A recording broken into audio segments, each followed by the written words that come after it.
بسم اللہ الرحمن الرحیم۔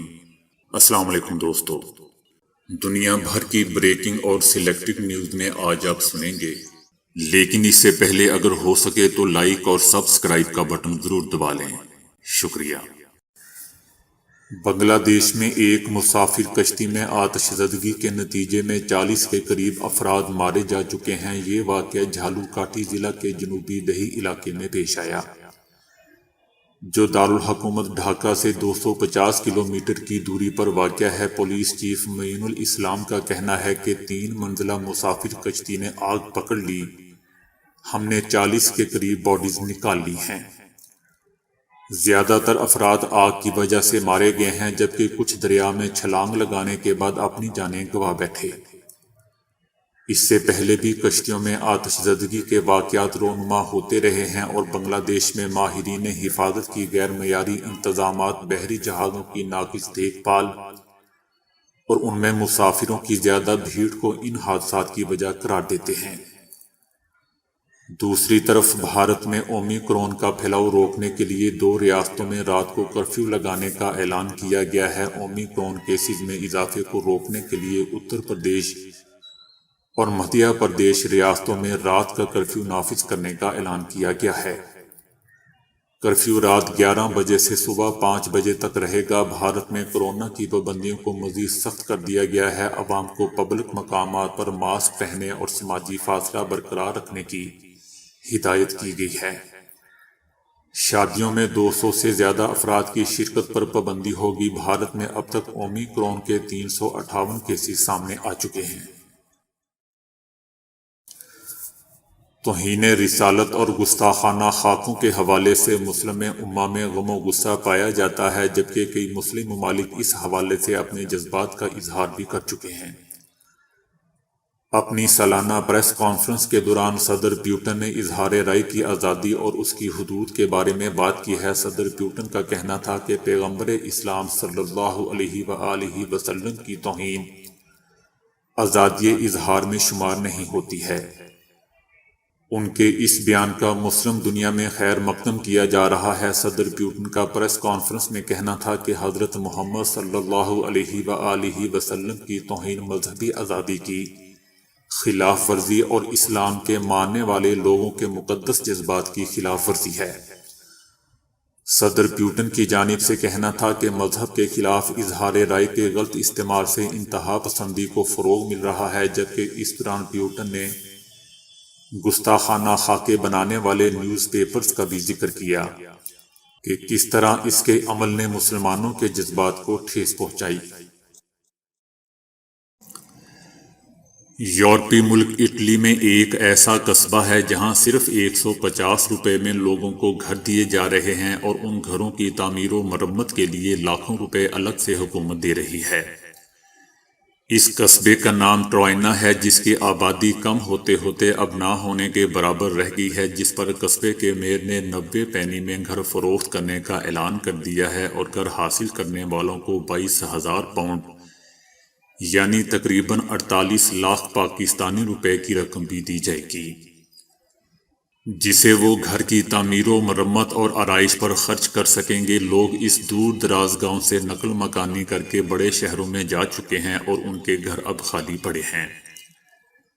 یہ گھر خریدنے کے خواہش مندوں کو 4,385 پاؤنڈز ڈپازٹ جمع کروانے ہوں گے۔ جب وہ گھر خرید کر اس کی تعمیر و مرمت کر ڈالیں گے تو انہیں یہ رقم دوگنا تقریباً 8,800 پاؤنڈ واپس کر دی جائے گی۔ میئر کا کہنا تھا کہ میں اس گاؤں کو قبرستان بننے سے بچانا چاہتا ہوں۔ میں چاہتا ہوں کہ یہ گاؤں آج سے 2 دہائیاں پہلے جس طرح آباد ہوا تھا ایک بار پھر اسی طرح آباد ہو جائے۔ دنیا بھر میں ہر سال لوگوں کی بڑی تعداد فضائی آلودگی سے قبل از وقت موت کے منہ میں جا رہی ہے۔ تیل، گیس اور کوئلے کا ایندھن جو فضا کو آلودہ کر رہا ہے۔ اب خبر یہ ہے کہ دنیا بھر میں سالانہ ہونے والی 5 میں سے 1 موت اس کی وجہ سے واقع ہو رہی ہے۔ ایک جانب تو اس سے فضا میں گرین ہاؤس گیسیں پیدا ہوتی ہیں جو ماحول کو مزید تپش کی جانب دھکیل رہی ہیں، دوسری جانب ایندھن کے جلنے سے PM2.5 یعنی 2.5 مائکرون تک کے باریک ذرات بنتے ہیں۔ جو تنفس، دل اور بلڈ پریشر سمیت کئی بیماریوں کی وجہ بن رہے ہیں، یہاں تک کہ فالج اور قبل از وقت اموات بھی ان کا کردار ثابت ہو چکا ہے۔ آلودگی کے ان ذرات سے صرف سال 2018 میں جتنی عالمی اموات ہوئی تھیں، ان میں سے 18% کردار اس آلودگی کا ہے جو ایندھنوں کے جلنے سے پیدا ہو رہی تھی۔ اس طرح 2018 میں 87 لاکھ افراد فضائی آلودگی کے ہاتھوں لقمہ اجل بنے ہیں۔ سائنسدانوں نے پوری دنیا کا 3D ماڈل بنایا ہے جس میں فضائی کیمیا کا تفصیلی جائزہ لیا گیا ہے۔ تحقیق کے مطابق پاکستان، چائنا، بھارت، امریکی مشرقی علاقوں، یورپ اور جنوب مشرقی ایشیائی ممالک اس آلودگی سے زیادہ متاثر ہو رہے ہیں، اور فضائی آلودگی سے اموات کی شرح بھی انہی علاقوں میں زیادہ ہے۔ افریقی ملک الجزائر میں ایک دوسرے سے بچھڑے ہوئے ماں اور بیٹے کی بالآخر 73 سال بعد ملاقات ہو گئی ہے، اور جذباتیت سے بھرے ان لمحات کی ویڈیو سوشل میڈیا پر وائرل ہوئی ہے۔ 73 سالہ بیٹے عبد الرحمان کی اپنی ماں کی تلاش کے لیے دہائیوں کی محنت رنگ لے آئی، اور 93 سالہ ماں کو فرانس کے ایک اولڈ ہوم میں ڈھونڈ نکالا۔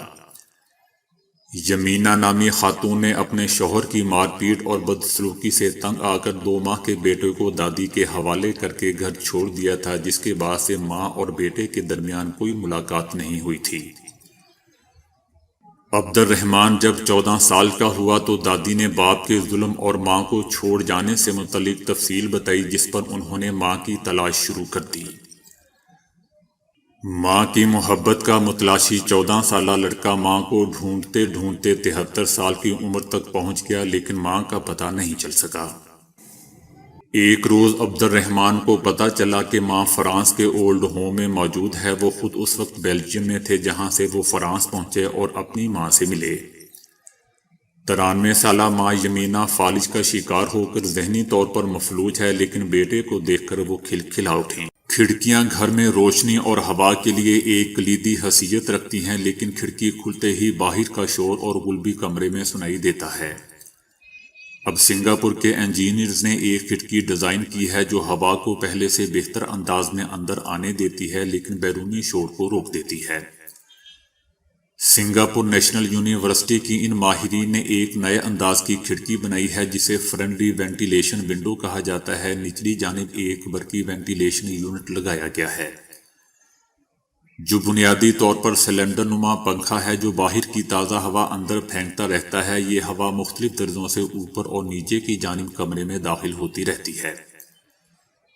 دلچسپ بات دوستو یہ ہے کہ وہاں فلٹروں سے گزرتی رہتی ہے، جس سے گرد و غبار اور آلودگی اندر نہیں جا سکتی، اور یوں روایتی کھڑکیوں کے مقابلے میں 4 گنا ہوا کمرے تک آتی ہے، لیکن باہر کا شور باہر ہی رہ جاتا ہے۔ جس طرح ٹن میں کھانا پیک کیا جاتا ہے، عین اسی طرح افغانستان میں مٹی کے برتن میں انگور 6 ماہ تک محفوظ رکھے جا سکتے ہیں۔ افغانستان میں دنیا کے بہترین انگور پیدا ہوتے ہیں، لیکن بجلی اور فریج نہ ہونے کی وجہ سے تیزی سے خراب ہو جاتے ہیں۔ اس مسئلے کا ایک حل مٹی سے اڑن تشتری نما گول ڈبہ بنایا جاتا ہے جس میں انگور 6 ماہ تک تازہ رہتے ہیں، جسے کنگینا کہتے ہیں۔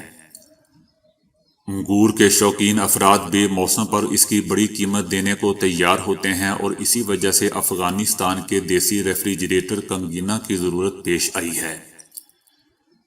اس میں مٹی سے تھالی نما ساخت بنائی جاتی ہے اور اس کے اندر انگور رکھ کر اوپر ڈھکنا رکھ کر لیپ کر دیا جاتا ہے۔ اس کے بعد کنگینا کو خشک کر لیا جاتا ہے۔ سوکھنے کے بعد اسے ٹھنڈی، خشک اور تاریک جگہ پر رکھا جاتا ہے۔ یوں مسلسل 6 ماہ تک انگور تازہ رہتے ہیں۔ کنگینا کے اندر ہوا نہ جانے کی وجہ سے آکسیڈیشن کا عمل نہیں ہوتا اور نہ ہی پھل کو کوئی نقصان پہنچتا ہے، ساتھ ہی انگوروں کا ذائقہ بھی برقرار رہتا ہے۔ انگوروں کے لیے مٹی کا ریفریجریٹر بنانے کے ماہر عبد المنان نے بتایا کہ ہم انگور کے الگ ہونے والے ایک ایک دانے کو ہٹا دیتے ہیں اور اس کے بعد گچھا ایک برتن میں رکھ کر اسے بند کر دیا جاتا ہے۔ تو دوستو ابھی کے لیے اتنا ہی۔ ویڈیو کو لائک اور شیئر کرنے کا بہت بہت شکریہ۔